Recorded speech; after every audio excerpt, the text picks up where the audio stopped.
Hello and welcome to my little bookish corner of the internet. My name's Harriet. Today I thought it'd be really good to do an update for my Kindle review. Now I did do a video reviewing the Kindle Paperwhite. It was around 5 months ago. To be honest, that video is a little bit embarrassing, but it seemed to help people out quite a lot, so I thought I'd do an update with how I'm getting on with the Kindle, if I have any new thoughts, and especially focusing in on the new update that's come out, because I know that it is dividing people very much. So yeah, this will just be an updated review for the 10th generation Kindle Paperwhite in Twilight Blue. Now, as I just mentioned, that video that I uploaded before was about 5 months ago, and I'd had the Kindle for about a month before I made that video. So I've had this for about half a year now, and I have been using it a fair amount. So I've had good practice with it, and I've got some thoughts that I want to share with you all. But to give you a bit of background about my experience with e-readers, this is actually the first e-reader that I've ever purchased. So I don't really have anything to compare it to apart from reading off my phone, which I've only done once or twice, and I absolutely hated it. I thought it was awful. I found that the screen, even when it was at its darkest, was just really hard to focus on, and it's such a small space to try and read off of that it was really straining my eyes. So I thought, you know what, I'm going to bite the bullet, I'm going to purchase this Kindle. I heard really good things about it, and I did pay £119.99, but this Kindle does go on sale quite a lot, and obviously the new one has just come out, so I think the price will drop a fair bit. Honestly, if you were to pay the price that I paid, I do think that it's worth it. So yeah, let's talk about why. My first point would be that this is so easy to use. So I'll give you an idea of how to use it. I mentioned in my previous video, I'm going to mention it now. It's quite different to a touch screen on a regular phone or a tablet. I find that short movements like this work a little bit better. And you can see there is a bit of a lag, so you do have to get used to that. Now this is what the Kindle looks like with the new update. It used to be that your library would be here, and then underneath you'd have all of the books that Amazon basically recommends to you, which if you go onto the home button, you do still have something similar to that on here. This looks a little bit more like Amazon's website. I feel like, you know, they know what they're doing. Everything to do with the Kindle is to do with advertisements for Amazon. I mean, it has the logo on the back. Are we really surprised? I know this does annoy people that they do have the advertisements on there, but it doesn't really bother me too much. But yeah, you do still get those at the bottom, or you can just click on your library on the other side, and then that'll give you all the books that you've got. You're getting a glimpse into the kind of books that I like at the moment, and you can see I've got a couple Kindle Unlimited ones as well. And then the book that you're currently reading will now be in the centre here, which is really easy to access. You literally just click on it, and it will take you to the place where you were on the book that you're currently reading. And then to get back, you tap near the top and just go back to library up there. So yeah, it's just all very easy to use, and I do find that little taps, it will take longer to load, but it's better than holding down while you tap and scroll, because I feel like that kind of trips out the motion within the reader, and it doesn't work for me. So I just do very short taps and just wait for it. It's quite a simple device, so it's not that intuitive, you know, you have to kind of work with it. But it's so easy to get used to. I don't watch any videos or anything like that on it. I just kind of taught myself, and I'm not the most intuitive person. So yeah, I think you'll be fine with it. Now there are some really cool features on the Kindle Paperwhite. So you do have Wi-Fi connectivity, which is really handy for when you're downloading books. And it does mean that you can purchase straight off the Amazon website when you are on the Kindle. So you can use it similar to a tablet in that way. You don't have to purchase on a separate device. So that's amazing, and it means that you can download books very quickly as well. There is also a Bluetooth feature where you can connect to Bluetooth earphones, and that means that you can listen to audiobooks, which is really cool. Personally, I haven't done that yet. I am not the biggest audiobook listener, so it's just not a feature that I think I'll use anytime soon. But if I do, I'll definitely be sure to update you all on how that goes. It's also claiming to be waterproof, which I haven't specifically tried. I'm like throwing it in the bath or the ocean or anything like that. But I have found that it's really good at being sweat resistant. So obviously during the summertime when it's really hot, and also when I'm in the bath, I haven't found any problems with condensation or anything like that, getting in the charging port or messing with the screen. It's just all been brilliant. And I don't find that when your hands are wet and you press the buttons that it is affected at all by the water. So yeah, I feel like it probably is waterproof. I do agree with them there. I just personally don't feel like I want to be dunking it in water. That's the same with all things that claim to be waterproof, like watches and things like that. I wouldn't do it. Now you can get two versions of the Kindle Paperwhite 10th generation. So you can get the 8GB, which is one that I've got, and I believe that there is 32GB as well. I think the only reason you'd need that much storage is if you are a Kindle book hoarder, or if you read a lot of graphic novels, because obviously that takes up more space. Now for me, I haven't found any issues whatsoever with lagging or lack of space, lack of storage, nothing like that. To be honest, I don't have many books on here all at once, but at the moment I've got 30 books on there. Some of them are really long, some of them are really short, some even have illustrations in there. So I've got a fair amount of books on there and I'm not experiencing any troubles with storage or anything like that. Now, one thing that I really do love about the Kindle is that it's a glare-free screen. I've not had any problems with any lighting at all, where I found that I've struggled to read or anything like that. I can read it at night time, I can read it in the sun, when it's gloomy outside, and I feel like it's a lot easier to take traveling with you in that respect.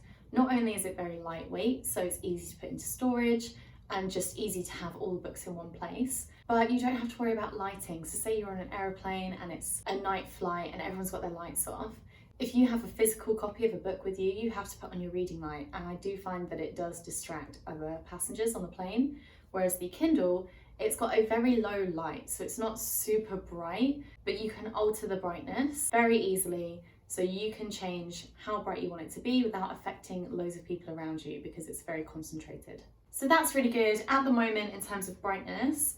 So this is how I'd usually have my screen on a day like today, where it's kind of cloudy and gloomy outside, and I am on a brightness of 6. If you want to check your brightness when you're just on your home page or your library page, you just click this little bar down here, or you can swipe it as well, and it will come up with all your options. You can turn on or off Bluetooth, you've got airplane mode, dark mode as well, which makes everything a lot darker. So if you find it easy to read books this way, or just see a screen this way, or it is nighttime, then that's a really nice option as well.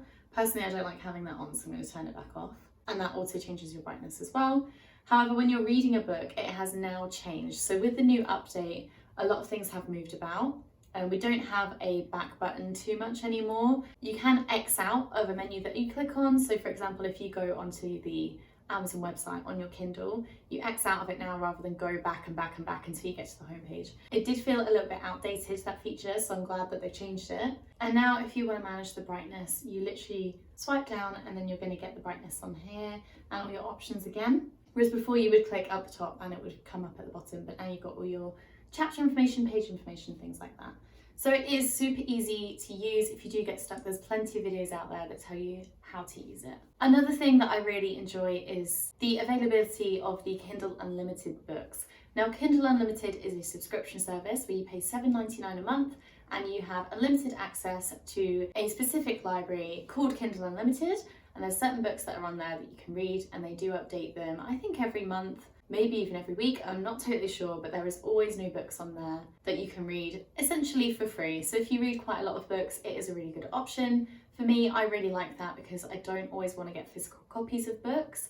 My bookshelves are extremely small and I should not be buying more physical books. So the Kindle is great for that. So in my previous review, I said I wasn't 100% sure that I was going to keep the Kindle Unlimited because I got 3 months for free when I purchased the Kindle.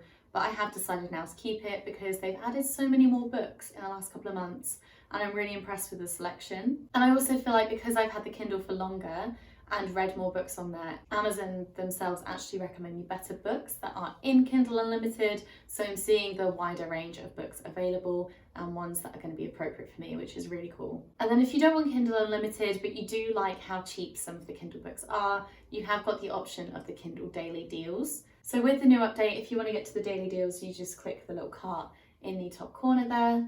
It takes you to the Kindle store, and then you have got the Kindle Unlimited section. You've got Kindle book deals and just regular books as well.